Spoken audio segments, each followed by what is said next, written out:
There we go. Great. All right. Again, so welcome. I'm really excited for this open hour. New year, new challenges, the shifting landscape of advocacy. So there, I'm kind of wanted, this open hour came from a lot of different directions. Obviously, there's been a lot of changes going on recently in terms of policies and shifts in administration and lots of things going on locally for different people as well.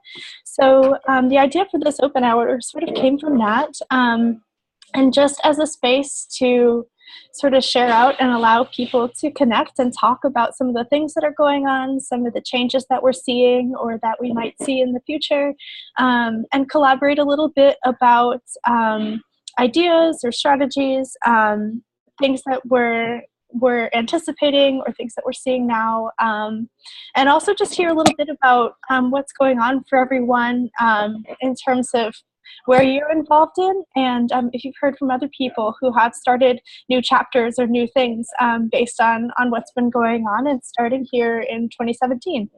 So I'll just open up the floor. I do have some prompt questions we can use if it's simple. But if we want to go first maybe and do a little bit of round robin of where, who we are and where we're coming in from, I think that would be great. So Ashley, I did just hear from you, but you're on my top left-hand corner if you want to say hello and who you are and where you're calling in from. Sure. Good morning, everyone. Well, it's morning for me anyway, in Eugene, Oregon. My name's Ashley. I'm a master's student at the University of Oregon, studying environmental studies. And I attended a public lab sponsored citizen science workshop in Ecuador. But this is my first time actually participating in an open forum, so I'm excited about becoming a more active member. So I'm just kind of in the process right now, just listening and seeing what's going on and the opportunities to potentially plug in, and also potentially being a liaison of things that are emerging here as well. Great. Liz, are you available to go off mute? Yes, hi. Really great to see everybody. My name is Liz Barry, and I'm calling in from Brooklyn, New York. And I spent the weekend organizing a large archive-a-thon, which is one in a series of events to back up government environmental data. And we had about 150 people gathered here in New York. So this is an example of like Public Lab partnering with the Environmental Data and Governance Initiative, which is bringing us in contact with a lot of other institutions like libraries and law clinics who also care about data and have other relationships to the way they work on the environment. So it's been busy, but I'm kind of grateful to have timely work to do. That's it. Great, thanks, Liz. Jeff, you're next on my little lineup here. Do you want to do an intro and where you're calling in from and what you're interested in today? Hi, I'm Jeff. I'm with the Public Lab staff, and I'm just listening in today from Somerville, Massachusetts. And Chris, hello. You're next on my little lineup here. If you want to say who you are, where you're calling in from, and what you're interested in talking about today here at Open Hour on the topic. Okay, and what is the specific, what's the phrase of the topic that? Sure. Yeah, that's okay. It's New Year, New Challenges, the Shifting Landscape of Advocacy. Oh, yeah, okay, yeah, wow, okay. I'm Chris Sellers, and I teach at Stony Brook University in New York. I'm an environmental historian working in history of environmental health in cities and doing a cross-national comparative project looking at industries in Texas and Mexico. In terms of why I'm here, I guess it's also that I'm really pretty heavily involved in EDGI, the Environmental Data and Governance Initiative. And I guess in terms of challenges, boy, we're facing them. I hope to get a chance to tell you guys a little bit about all that.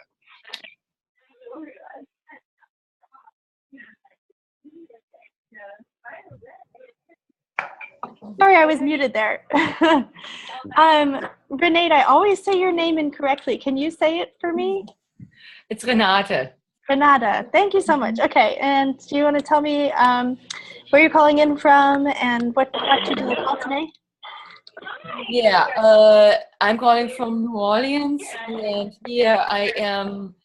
I'm active in several groups, mainly 350 Louisiana, but also with No New Leases, and I'm helping with the Bucket Brigade, and we're organizing against the BioBridge pipeline. So yeah, bunch of projects that I'm active in, and I just and on one hand I see that we are being hit with so many issues. On the other hand, I see that people are becoming really active. When people are calling for events, there are record numbers of people coming out every time, and that's encouraging. Great, thanks, Renata. Shayna, hello, welcome. Can you tell us who you are, where you're calling in from, and what specifically you're interested in chatting about today on the call? Yeah, my name is Shayna Casper. I'm the Vermont State Director with Toxics Action Center. I'm actually calling out of Boston today. We work in all 6 New England states with community groups that are facing pollution threats in their neighborhoods to help provide them with information, networking to experts and other activists, and provide side-by-side community organizing assistance. And what I'm on this call on is really about connecting folks who have been active, because we work with a lot of first-time activists, people who are just getting involved in protecting the air they breathe, the water they drink, because of an issue in their backyard.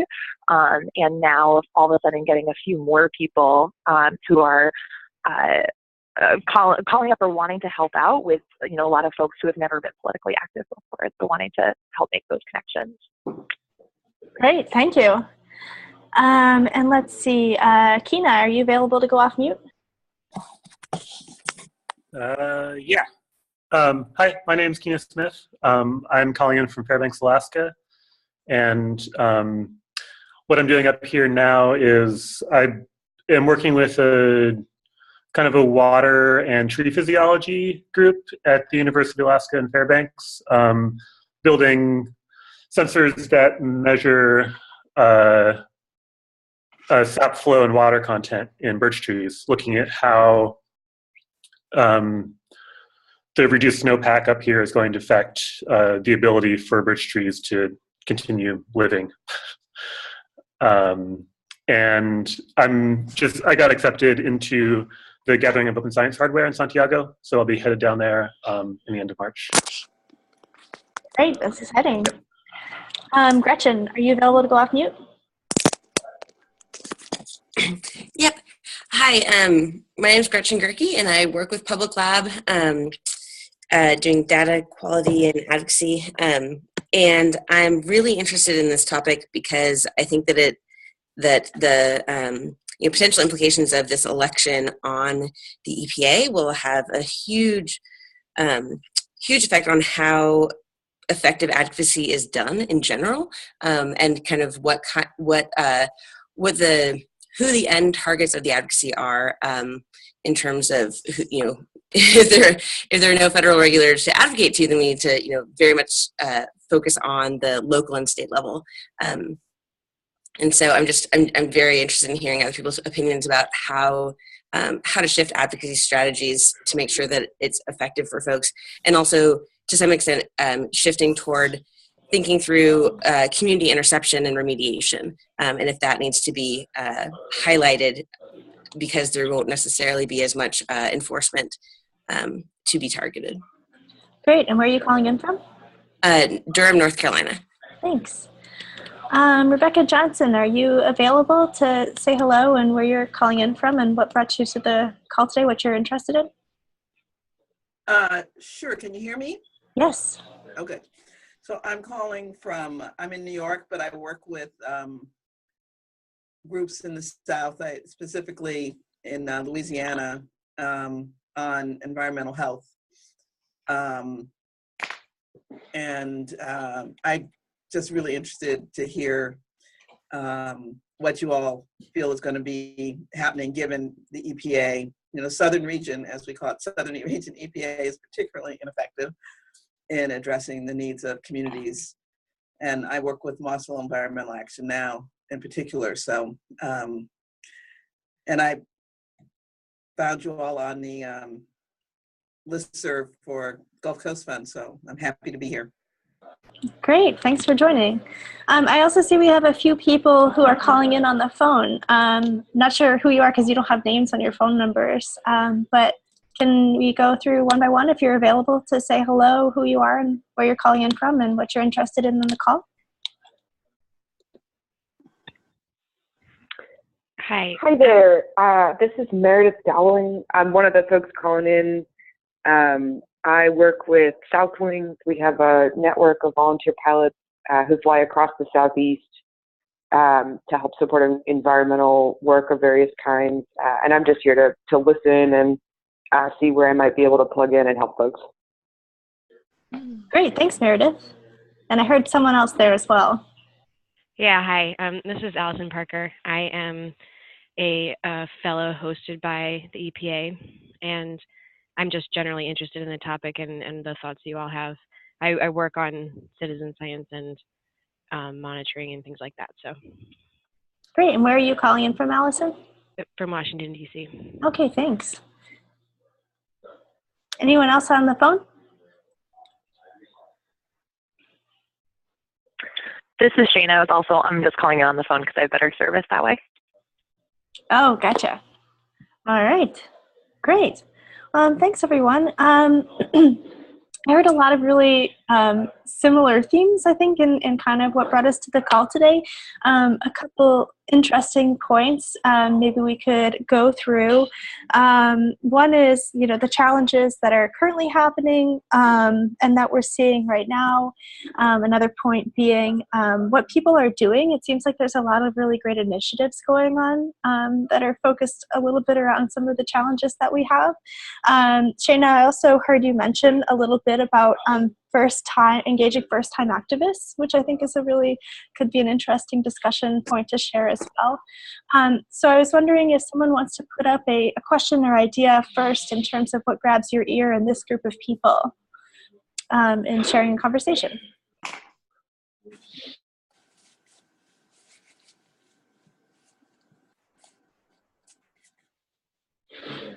You mean like using the chat function or something? I think we could just go on and off mute. Actually, Chris, do you want to, since you sort of spoke up first, do you want to give us a little background on EDGI and the work that's been going on there? Sure. And just cut me off if I go too long. I'll try to. No worries. I mean, gosh. But it started this group with an email sent out to like 15 people, and academic people as well as public lab folks, I understand, in mid-November after the election. And since then, in the last really almost 2 months now, mid-November, even more than 2 months, I guess, we've really built something. It's had a lot of press coverage, especially for this kind of the front end activities we've been involved in. And we're underway with further plans and so on. But all this is kind of anticipating what might happen with the Trump administration. So the first emphasis was on saving data. We organized about 2 months worth of archive-a-thons in various places, starting with Toronto. We developed a way of sort of keeping track of what's being saved so that different archive-a-thons and folks in them don't reduplicate. And so that's really the most developed piece of it. We've now, as we've moved into the new administration, set up a monitoring team for the websites, the environmental websites of the government. and are keeping close tabs on that. And then there's another piece of it that is going to be, we're also doing a lot of interviews. By the way, I'm in Washington now. I'm at the Wilson Center, although that's actually, I'm doing this for the EDGI group, this interviewing. And so we're looking to interview recent retirees, mostly recent, in terms of their insights both into what's going on in the EPA today, and then also their sense of how that relates to earlier experiences, in particular presidential transitions. So we're also looking to track legislation and bills, what's going on in terms of new rules and regulations and these agencies' budgets and so on. And it's a lot of people working on a volunteer basis. I mean, very few of us are actually being paid. We're all doing it because, number one, it's as scholars, many of us, it's something that our skills match. I mean, this is some place where scholars can really step in and just document what's happening and what's going to, as it happens. And so that's a big piece of what we're doing. I guess maybe I better stop and start to open the door to questions before I move. So.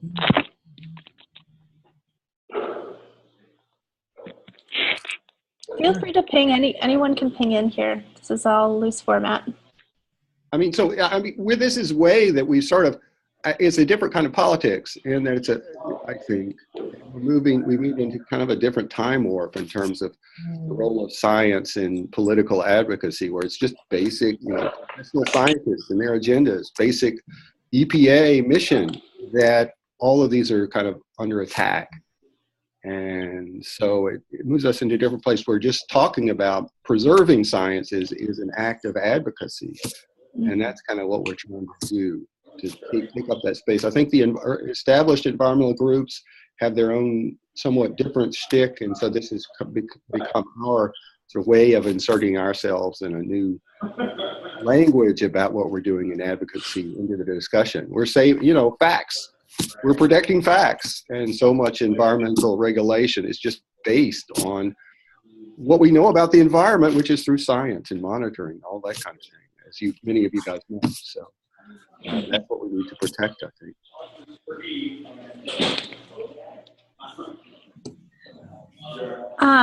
Just to loop back in a little bit on Shayna's comment, I think I see there's a little parallel here, and I was wondering, Chris, this has been a huge effort. It's taken a lot of people from a lot of different places. What are some of the strategies that you've used to engage some people who are potentially first-time activists? Or I don't know if we're calling everyone activists here in this situation, but people who are working on this as a new project that's suddenly come up from this sort of changing landscape. Well, I mean, we've because we're sort of kind of dependent on everybody's just volunteering their time and their skills and so on. We try to be really open for that, and as people come along, depending on their interest and the skills they bring to the table, we've tried to make sure that they hook up with the different parts of EDGI that are doing a kind of activity they might be get engaged with. I mean, we've also tried, we tried to sort of formalize that a little bit. Do you get a billing page on the COCA page, or it's just thank you, your info has been submitted? Billing page. You got a bill? I just got a. I'm sorry, was that what was that? There was a question? No, I think it was somebody who didn't know that they weren't on mute. So whoever's phone number ends in 3909, I've put you on mute, and you can unmute whenever you're free to join in the call.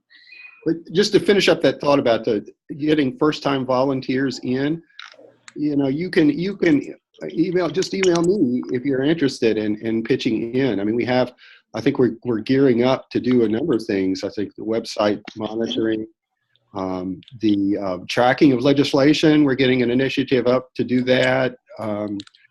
And there are various other ways, possibly visualization. It would be great to get somebody who really knows about how to take the facts that we're collecting and allow them to be visualized, make them more engaging for folks. So there's a number of things. There is a form, a Google form online, and on our website you can find it under, not very, that's another thing where we need to work on our interface, but it's there, and I can send out the link to it actually. Great, thank you. I'd also like to help Chris answer this question and Sure. say that there's a Hi, I'm Liz Barry, and I helped organize the New York City data rescue for EDGI this weekend. Yeah. Oh, yeah. That's these guys. Really, they've gone to town. Go ahead. Yeah. So for the EDGI movement, we set up an archiver Slack that already has almost 250 people in it, and anyone can join and be connected with the conversation. Either by their technical interest or by what city they live in. And I really think what's fueling this movement now is that there's so many people interested in so many cities that the in-person events are rolling and building on each other as tasks get, maybe a new task is understood in one city and then passed off to the group in the next city to work on it and then do the same. So I think it's a really powerful combination that EDGI is working on with massive in-person events combined with like accessible public conversational channels. Great. Shayna, what sort of strategies or things have you been dealing with Toxic Action Center and dealing with engaging people in the first time and things that you guys are thinking about right now? Yeah, so at Toxic Action Center, we really see our work as being working with often first-time community members who are put in extraordinary situations to help advocate for themselves. And with kind of this new era of all these new people getting agitated and getting involved at this higher level, right, at the national level, then how do we get them involved in local campaigns and in local efforts?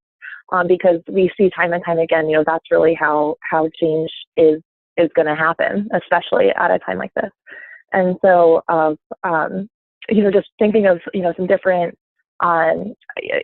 strategies and, really just like tactics of how to get, these, because we often work with folks who are working on the first time in their local communities, but they're getting people who are working at the first time at the national level also engaged at the local communities. And I see a lot of that is happening by having community groups and community members really just advocating for themselves. So like when there are, protests and rallies and things, getting them up there and getting them, speaking and engaged to be able to share their stories, ready to share their stories, and to have some really, really clear next steps for people to take action on that aren't just, calling into your senator's office or, something really large and kind of, at the high level, but something much more, grassroots that will, make a really big impact, because we know at the local level, it can only take, 6 or 7 phone calls to policymakers to make a really big change, when at the national level, people are getting, thousands and thousands. But also just having, I think as you're saying too, what I was, hearing from Liz and from Chris was about helping people have access to information, but also to really own the data and the information. And one thing that we have done is, running a interpreting test results or interpreting data consultation with community groups, because they often get these, stacks of information back when they are running, water or soil tests or whatnot. And instead of just having experts say, here's what this means, instead having it be a conversation of helping the community group understand and own the data for themselves. So when they ask, what does this mean? Is my water safe to drink? It's really knowing that it's helping them understand that and being able to articulate their campaign and their strategy for themselves, and that includes owning the information. Great, thank you. We've had a couple new people join in. If people want to do an intro of who they are and where they're calling in from, what they're interested in chatting about.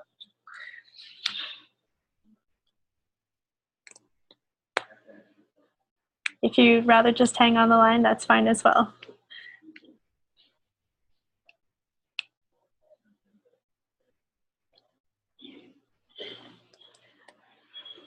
All right, Chris, I see you with your hand?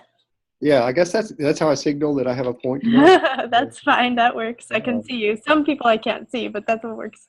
Okay, so I was just going to respond to Shayna, right? I think a lot of what we're doing, at least in terms of the tracking and so on, of outside the archiving events are more local events. So that's one way that different local groups, they can organize these events themselves, and there are also a lot that are already online, as Liz said.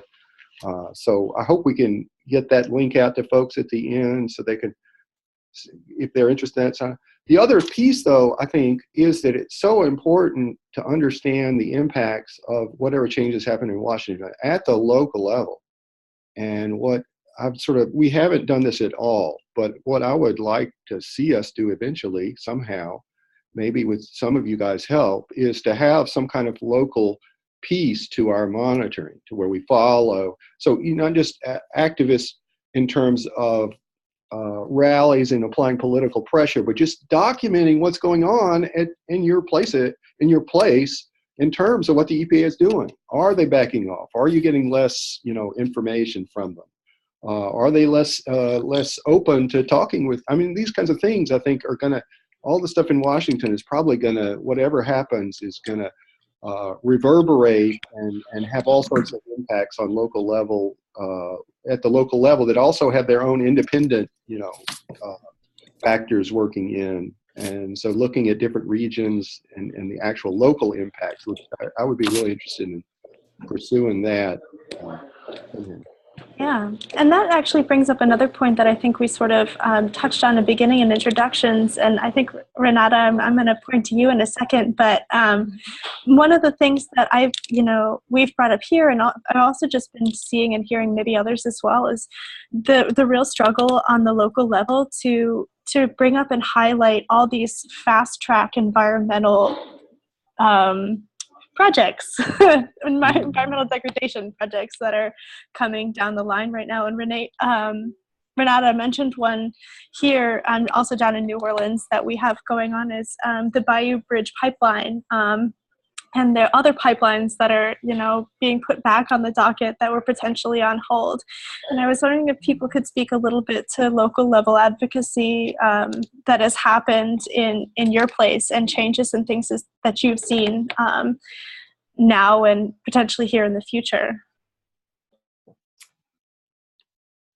Okay. I can't compare changes with the Bayou Bridge pipeline yet. I just wanted to comment on something Christopher just mentioned. I did observe that right after the inauguration, it was impossible for me to register for 2 EPA webinars.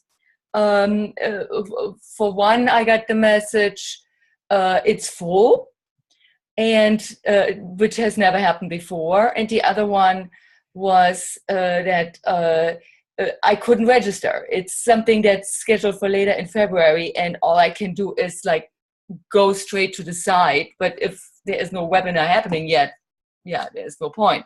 So that has definitely changed, and I'm wondering if other people have had similar experiences, and where to report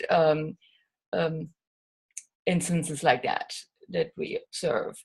And the other thing with Bayou Bridge, actually we've had success that we were granted hearings here, but it remains to be seen what happens from now on. And I mean, hearings is they can always listen to what people say, and it doesn't have to have any consequence. But I see that the company Energy Transfer Partners is really going all out advertising for their project. So they are definitely scared to see our resistance or concerned. Okay. Great, thank you.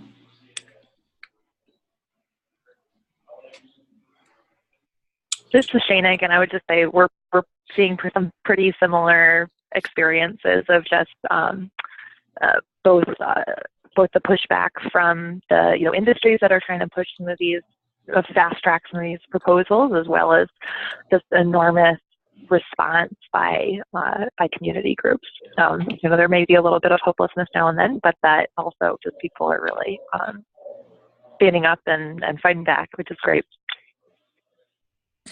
Is anyone seeing more advocacy directed toward, or even a historical perspective when EPA has been kind of crunched before in the the Reagan administration and whatnot, or well, actually in the George W. Bush administration too, but of people targeting their advocacy more like directly at local government to pass different ordinances, or to industry to be better neighbors, rather than kind of trying to appeal to to a state DEQ or to the EPA for better enforcement. Has anyone seen that as a trend?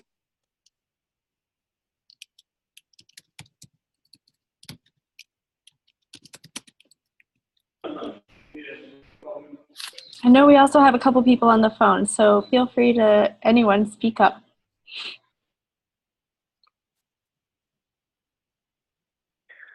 The only example that I'm thinking of is not really coming from that perspective, but from more the agriculture and pesticides perspective, is when community groups were beginning to, organize against pesticide spraying in local communities, that the industry fought back really hard and really fast, and they were able to pass a whole bunch of, statewide policies to restrict these local pesticide ordinances, except for, in 7 states. And so really wanting to make sure that there is local organizing in a kind of more in a statewide effort as well. I'm not sure if that made any sense. I got a little distracted here. Rebecca, I was wondering, I feel like you would have an interesting perspective here, working with law and in the Gulf Coast as well. If you have thoughts on this in terms of what level should people, have people historically done, and then should we potentially focus our attentions on?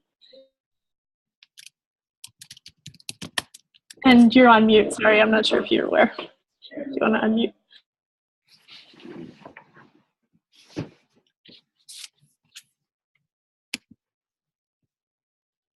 Yes, please.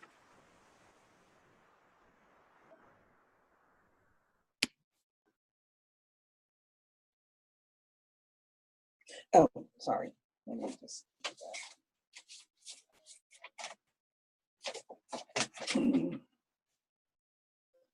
my fax number. There's yours. So it looks like she's not available right now. Anyone else?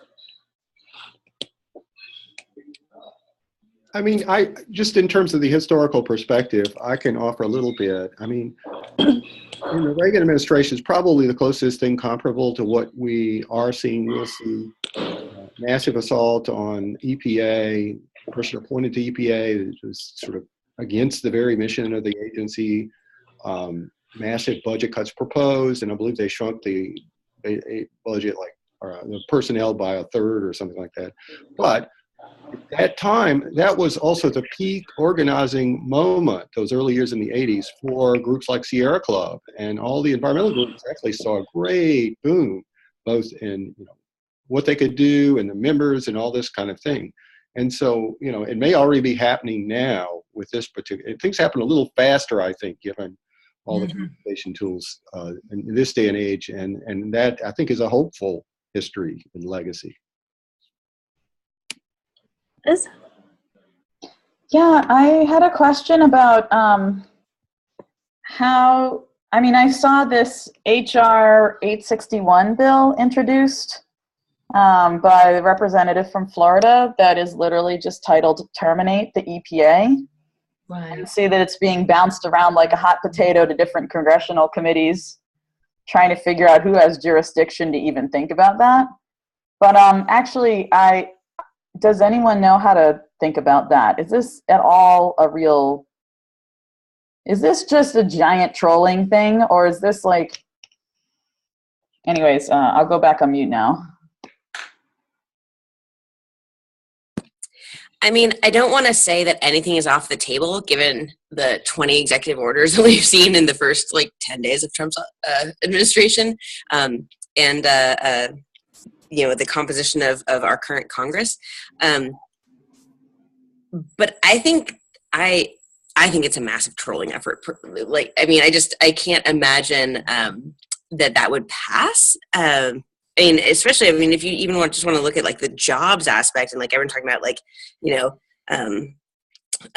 trying to save coal country and save 2,000 jobs, and the EPA employs 15,000 federal employees plus possibly equal that contractors. So just even from that perspective, I think that places like North Carolina would be up in arms because we have the largest research center here.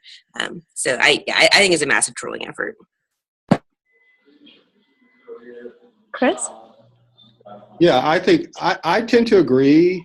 I think that it's kind of a symbolic politics. The thing is, though, in the Reagan administration, right after they built these laws and agencies and so on, and that was the 70s, they tried to do a similar thing, really almost to get rid of the EPA, and they couldn't do it then.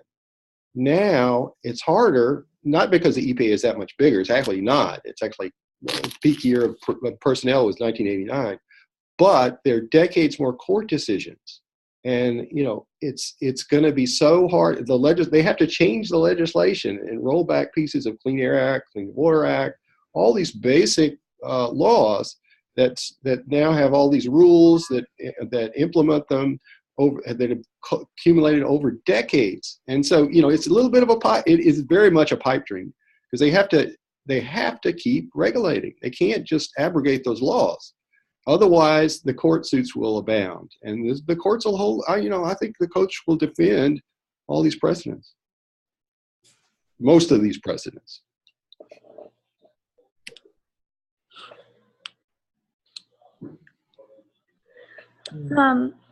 Rebecca, are you available now? Are you back on the line?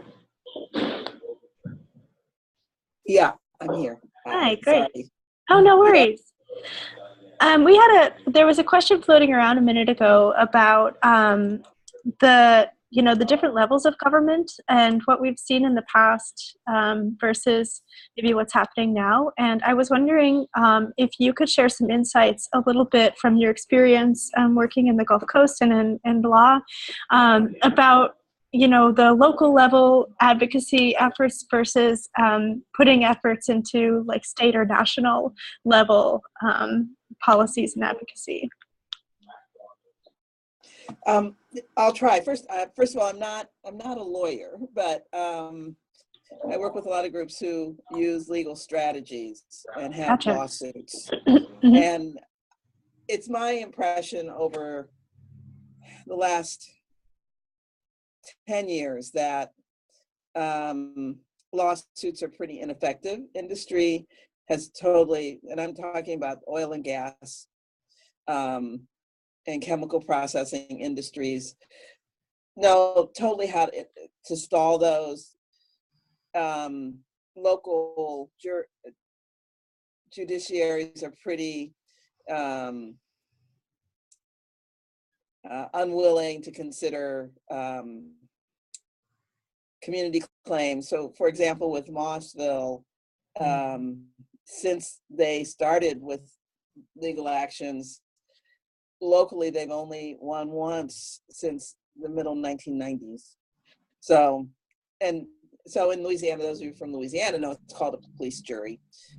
So the county, our equivalent everywhere else of counties, are very focused on maintaining the tax base because the state has given, the state of Louisiana back in 1934 or something, gave all oil, gas, and chemical processors tax exemption.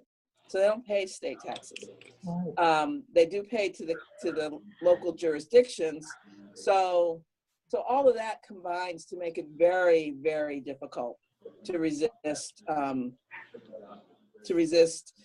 anything that oil industry wants to do. So the work in Mossville right now, Mosul will become the 5th community to be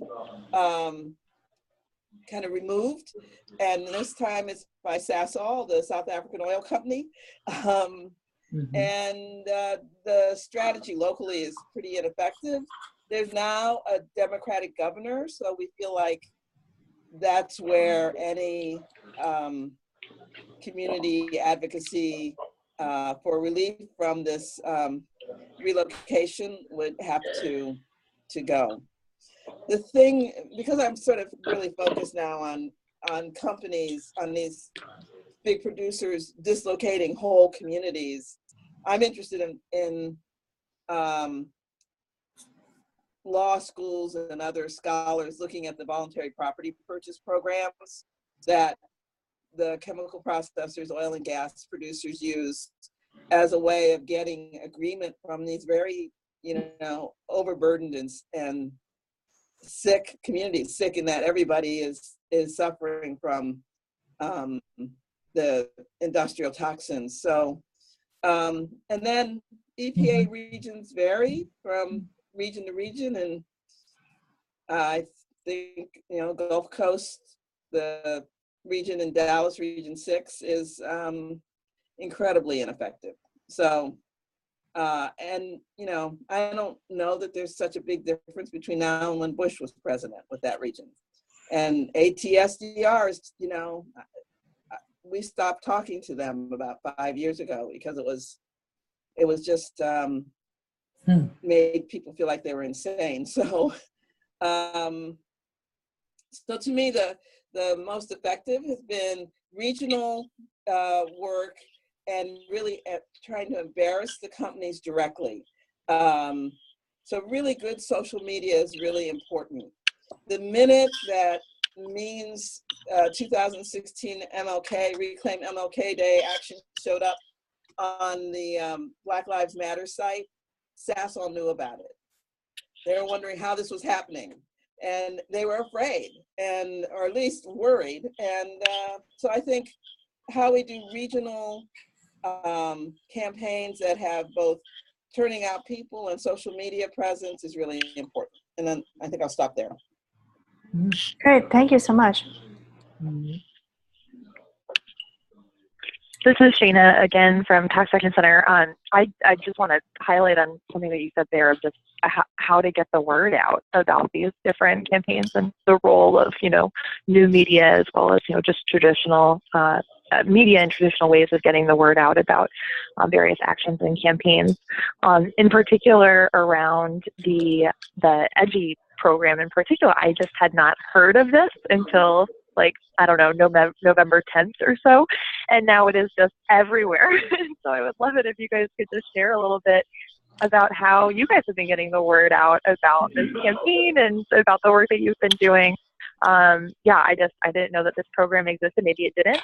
And now it looks like we're going to have a workshop at our local environmental action conference on March 5th to help folks be able to nail it down. So I'm really excited about that. I want to invite everyone to it. But also would love to hear a little bit more about how you're getting the word out. Liz, you want to talk or you want me to? I was hoping you could talk about the Canadians.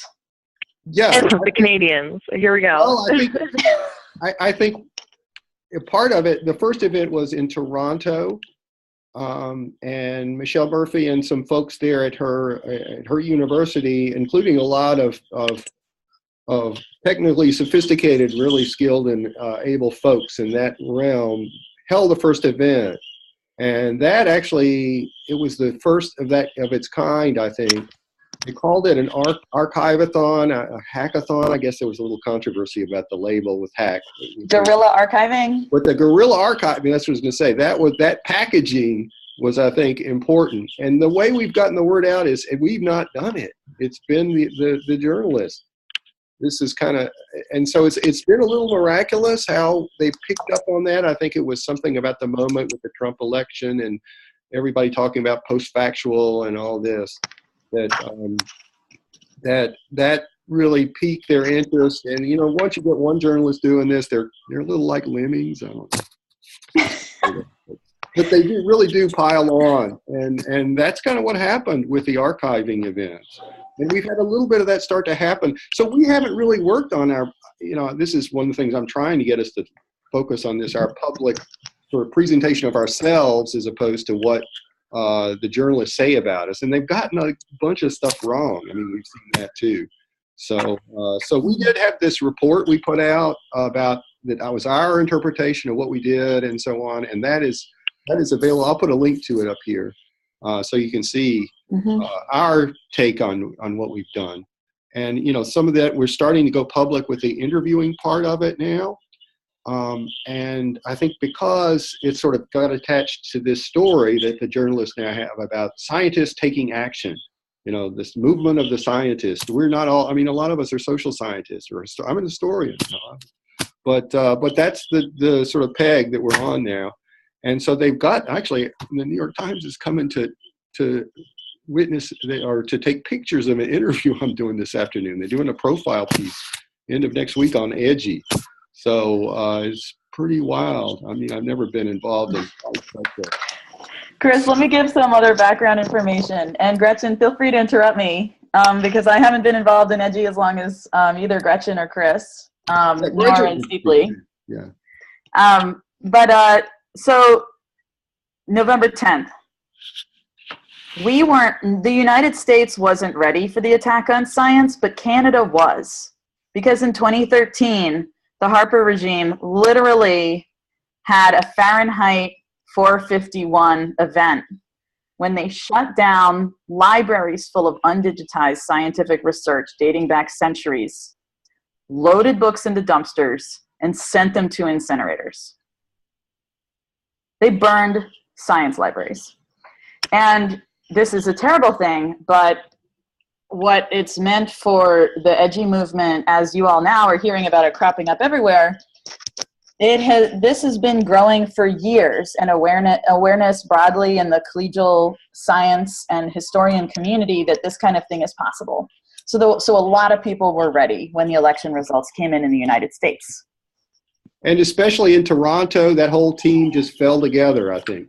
That's a good point, really good point. Michelle Murphy was a leader in the resistance in the Canadian under the Harper regime. They kind of fought back, and she was in that, and she's one of the other founding members of Edgy. And I just want to say something that we haven't talked a whole lot about that Chris mentioned briefly in his intro of Edgy is the website monitoring, and I'm part of that. There's a team of 5 of us that are monitoring 25,000 URLs. And that we selected that are, a lot of them are EPA, a lot of them are in NASA and NOAA and DOE, and not nearly enough in BLM or OSHA or USGS. But so we've been watching, so in addition to the archiving events that are taking data sets and making sure that those data sets are preserved and that they have integrity such that scientists could continue to use those data sets. We are also looking at the public presentation of information via websites and seeing how, kind of what could be considered just small scale language changes that actually add up to a big picture, or, pages being removed, or, key links being removed, those sorts of things. And so we haven't been doing a great job at public dissemination yet. Right now we make reports on changes that we think are significant and then send them to specific journalists. And so we've had, we've written 8 reports, and I think 6 of them are out the door already. But the plan is to make more of a weekly digest and make that publicly available via our website. And the idea is to provide context about what these kind of changes are in terms of, and then showing specific changes. And then at the end, we'll be accumulating all this information and be able to integrate into our 100 days report, of which will be a report of what are all the things we've seen in the first 100 days of the Trump administration. Be able to synthesize that a bit better, or a lot better, into kind of if there's a cohesive story about what's going on. But the goal is we just haven't had the manpower to really think about the public face as much as we would like, but that is definitely an end goal. And that's where volunteers come in. Come help us. I want to take sorry, go ahead. No, I was just saying, going back to, the first time activism kind of prompt here too is, we had a PhD student once upon a time do interviews with folks who had, kind of taken action for the first time. And I feel like this would be something really interesting to interview people who have been doing these interviews and have been doing these scientists who've been doing the archiving, or the historians who've been doing the archiving, to see how being part of this type of process is helping them identify as an activist, or to get them to take further action down the line. I feel like there really could be something there. It'd be amazing. I completely agree. That's something I was just thinking about over the weekend, is seeing how, because so many, as Chris said, when I saw the word activist, that EDGI was referred to as a group of activists, I totally was taken aback. We're not activists. and then was like, well, maybe we are. We're taking action. Yeah. To think through, or to kind of talk with folks about how, scientists are not the ones that made science politicized. That just happened. That was thanks to politicians. And so now that has happened, are scientists seeing themselves transform at all, and potentially more interested in civic engagement than there used to be. And there's this whole 314 action that's helping scientists run for social, or for office, to become civil servants, and that's the whole purpose of the organization, which I think is really, really fascinating. So really cool. And we also have a database of scientists and experts who'd be interested in helping community groups. And so I'll link that into here as well. Hoping that some of those of you guys and some of the other folks you're involved in might be willing to continue to stay involved and help community groups down the line. So we have about 7 minutes left in the schedule call, and I will always leave it open, but I did want to pose one other question out here while everyone's here as a group. We've talked a good bit about the data that's out there and exists, and we've also touched a little bit on holding companies accountable, but I do want to circle back to the idea of other methods or strategies that people have seen or are thinking about now with this changing advocacy landscape. And I guess one of the things that's coming to mind immediately is, we're talking a little bit about, exposing the data. We've talked a bit about exposing, like Rebecca has mentioned, holding companies accountable directly and speaking to them directly, and exposing facts. But I'm also thinking a little bit about something that was really prevalent in the campaigns leading up to the election, which was there was a lot of talk about exposing the money and where the money was coming from and where the money was going and who, the money in the politics and in advocacy. And also, one of the things that we've historically held on to as environmental groups is actually holding on to and exposing the illness and the things that happen to people when polluters come into town. And I'm wondering if anyone has heard or thought about people who have taken those strategies and sort of grabbed them as well, or others that are on the line here too, here and sort of what's coming along as the changes that we've seen recently.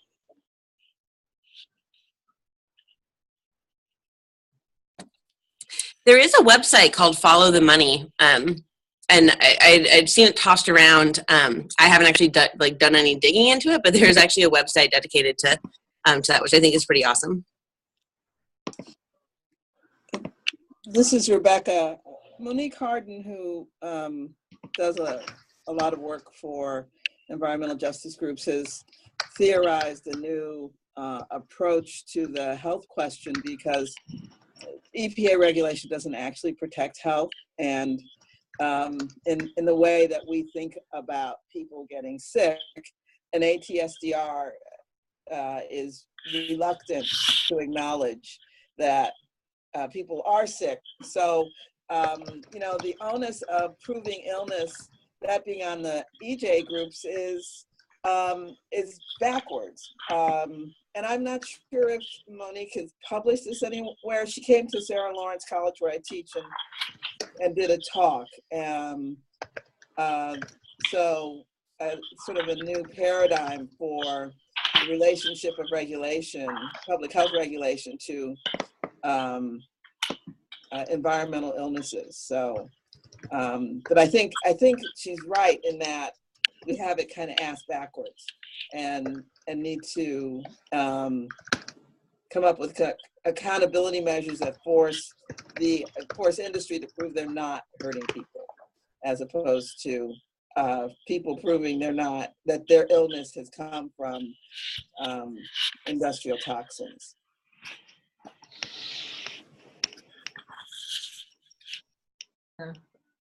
Want to say something? Yeah, go for it. Yeah, the Louisiana Bucket Brigade here in New Orleans is, they are open to receive phone calls from residents. And I've read scripts of calls that came in that describe how they smell a strong odor and experience dizziness or low nosebleed, headaches. And those are residents who live in immediate vicinity of petrochemical plants. But then, and they report knowing so many people who die who are sick from very rare cancers and stuff. So there's a lot of anecdotal evidence, but again, yeah. So that's what I know. It's definitely happening, and it's bad. But I don't know how far they are being supported by government agencies. I don't think so. Well, and we heard stories, and it's more than anecdotal. We did a random sample door-to-door survey of a community health needs assessment in Mossville, and we documented diagnoses that are higher than average across 10 illnesses. But the public health department in Louisiana barely exists and does not care. And the state gave Sasol over $100 million to relocate Mossville. The state gave them money to dislocate the community. So, Louisiana is unlike any other state in its sort of disregard for the health and welfare of people in relationship to plants, So, but it's fighting those extreme examples that will give information to everybody else on how to resist states that might care more about their citizens. Yeah, and on top of that, Louisiana is the state that gives the most subsidies of any state to large corporations. It's absolutely off the chart how Louisiana subsidizes huge corporations and has at the same time a huge budget deficit, cutting programs to the bone. We've reached the top of the hour, and I'm just going to cut in for just a second and say thank you so much for everyone who's joined and called on. I'll leave the line open for anyone who wants to stay and continue some of the things we've talked about, or bring up something that hasn't been brought up yet. But thank you so much, everyone who's called in, and this will be archived on the OpenHour archive page as well.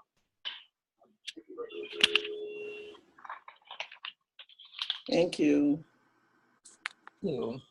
Thank you to everyone. Thank you. Thank you, everyone, as well.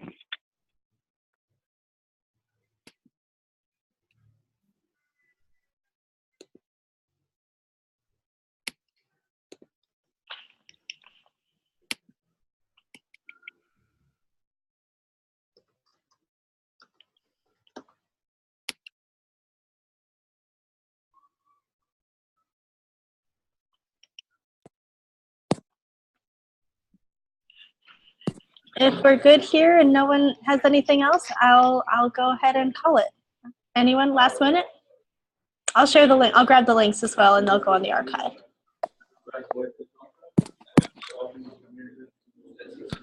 Okay. Thank you. Thank you. Great, thanks.